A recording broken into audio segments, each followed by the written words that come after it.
Welcome, everyone. They are. So welcome, everyone. We're so sorry that the actual hangout on air from the Google Educator group High Plains did not work, but George and I were so excited about sharing the new Certified Innovator program with you that we decided to figure out a workaround. So here we are. Hi, everybody. On screen, you see Jordan. And we're going to talk through some reasons why you might want to apply for the Certified Innovator program and some advice for that application. So Jordan, I'll let you start off with the first kind of idea of why bother applying for this. Question. I mean, why bother applying? I'll tell you flat out that it was one of the best professional experiences of my life. I met Tanya it was Google Teacher Academy at the time. I met Ann Brucker from Billings, and we literally, the three of us live about, I don't know, within 6 hours of each other. Yeah. And that was the first time we'd ever met each other. And it's just kind of blossomed into this great relationship, and the things that we've been able to do have been amazing, all because I applied. If I hadn't applied, I would have never met either one of them or any of the other fabulous people that are there. We did have an awesome cohort, but maybe we're a little biased. Maybe. I mean, we had, probably the only cohort to have 2 Wyoming people and 1 Montana person in the same cohort. I'm just guessing. Oh, we showed up with our own shirts. We did, yeah. That was kind of funny. And I believe they said that we were the first cohort to bond so quickly before coming together. Yes, exactly. It was,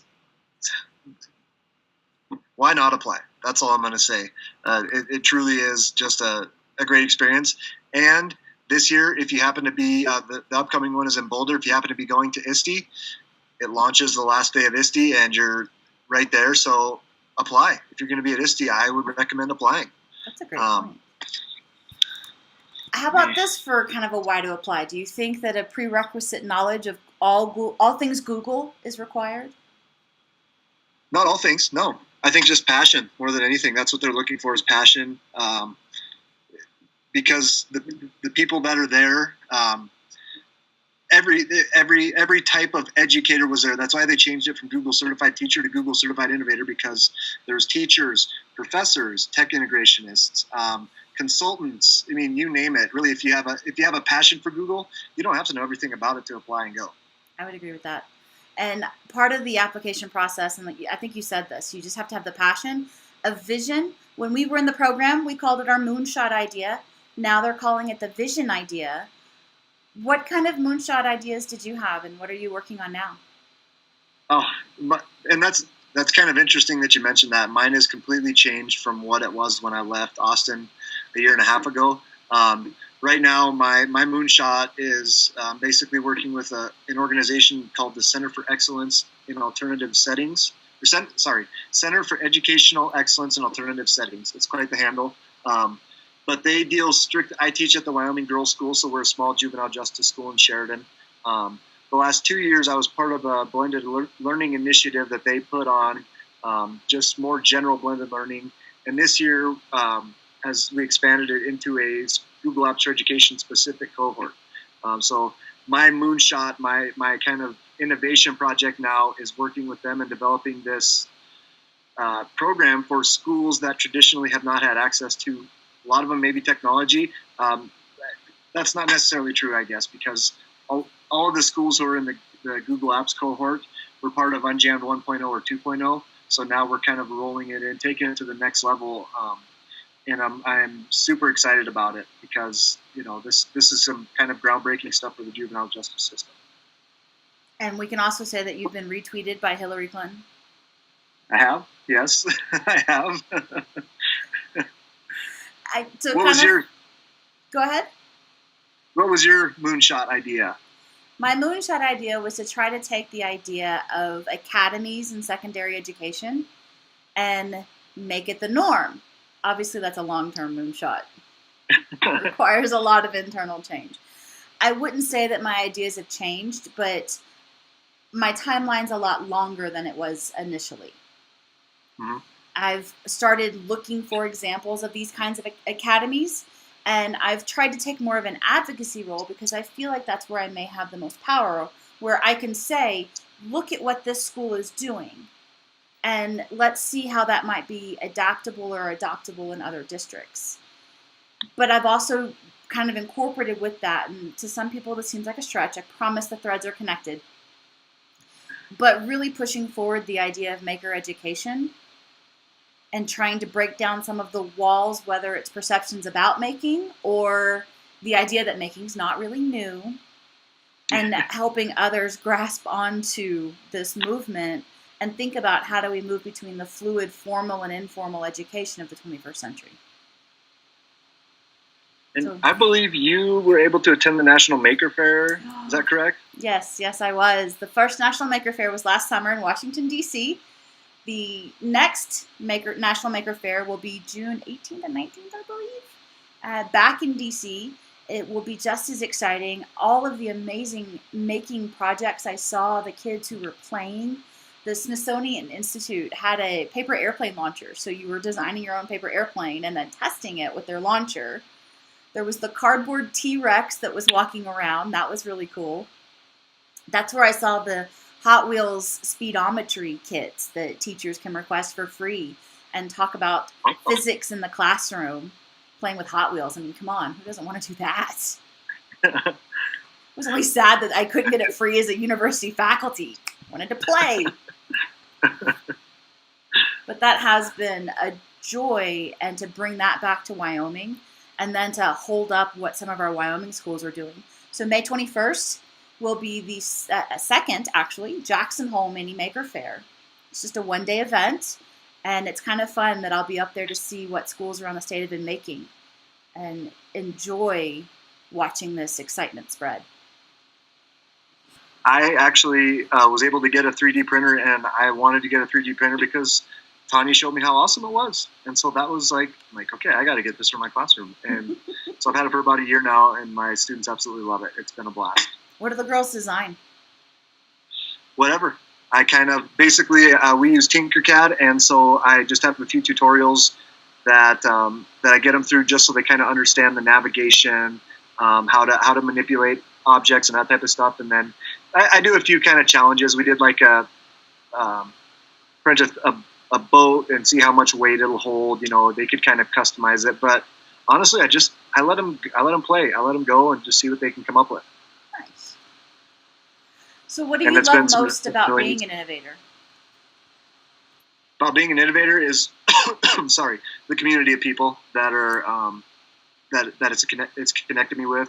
Not just the 50 people that were in Austin a year and a half ago, but it's the kind of wider EdTech Google Innovator community as a whole. I mean, there's some ridiculous things that people have been able to do. I mean, Ripron's Davis was one of our cohort members. She's been at the White House I don't know how many times in the last 6 months. She went to the Skywalker Ranch.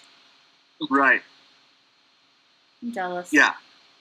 It's an amazing community of people that I guess help me try to push the boundaries in my classroom, just with what they're doing and being connected with them.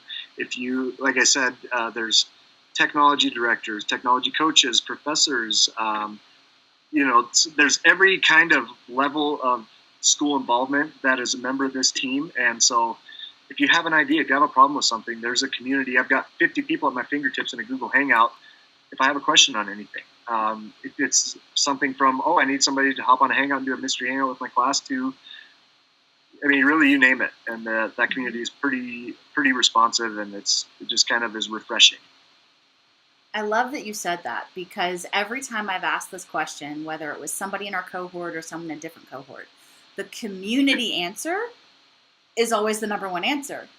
And you're right that we have that instant 50 from our cohort, but then we have the rest of the innovators, the more than 450 worldwide. And just recently I was working on a project. I was trying to help an office on campus go paperless with some forms and applications. And we were trying to do some little fancy step in Google Drive and couldn't quite get the code to work the way I thought it should. So, of course, I fell down the Google rabbit hole, and Of course, someone else had tried to do this same kind of thing before, and I found a G+ conversation about the Autocrat add-on and how to try to do this. And I reached out to the person who had the solution for the previous asker.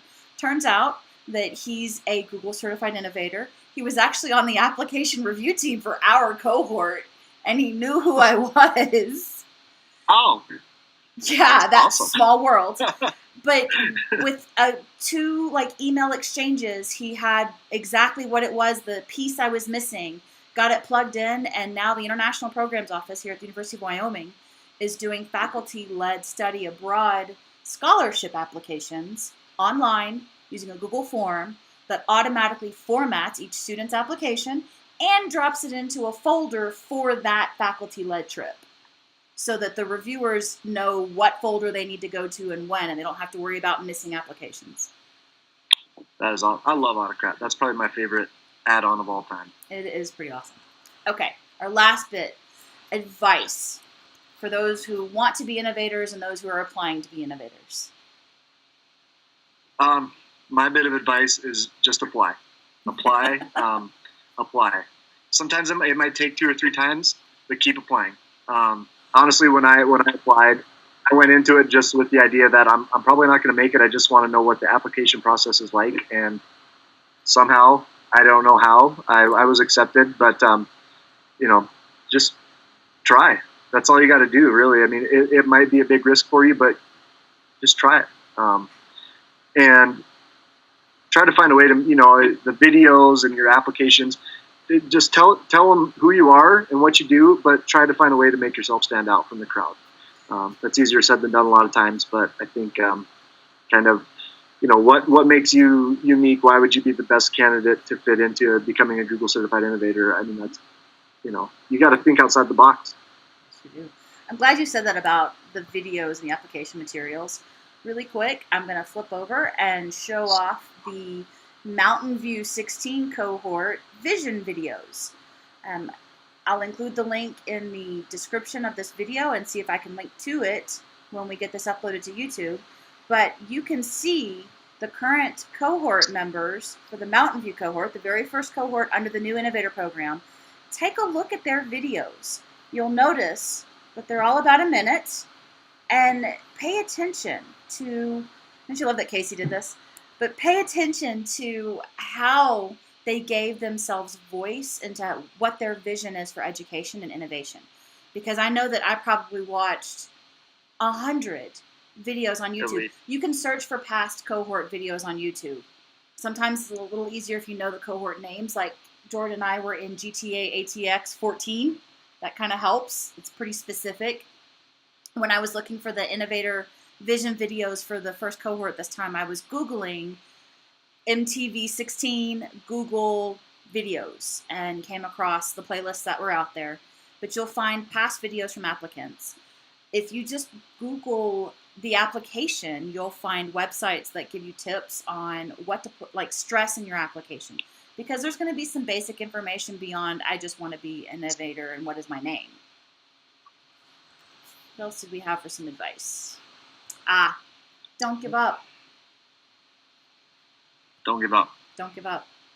I believe one of our cohort members has said she's heard of a person applying 4 times before being accepted.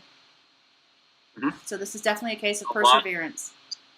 It is. And I know, a lot of people that I talked to leading up to when we were finding out that whether, the deadline, the due date of when we found out if we were getting in or not, just kind of reaching out through social media and talking back and forth with them. A lot of them said, this is my second time applying. This is my third time applying. So a lot of people apply. It is a very competitive process, but make yourself stand out from the crowd and just keep trying, and you will not regret it. And with that, you made a perfect note, reaching out on social media. Jordan and I are both available on Twitter. You can see our usernames on screen. Feel free to tweet at us if you've got a question, or you can post questions in the comments of this video, and we or other innovators will pop along to answer those questions. And with that, we hope you have a fantastic week. It's been a pleasure for the Google Educator Group High Plains to bring you this quick little broadcast. We do apologize for the technical difficulties. Any last words, Jordan? Well, thanks for watching, guys. Sorry we were having problems. We made it work. You got to think outside the box sometimes, and that's what we got to do, even if I got to do it from my phone. So Exactly. So with that, good luck with your applications.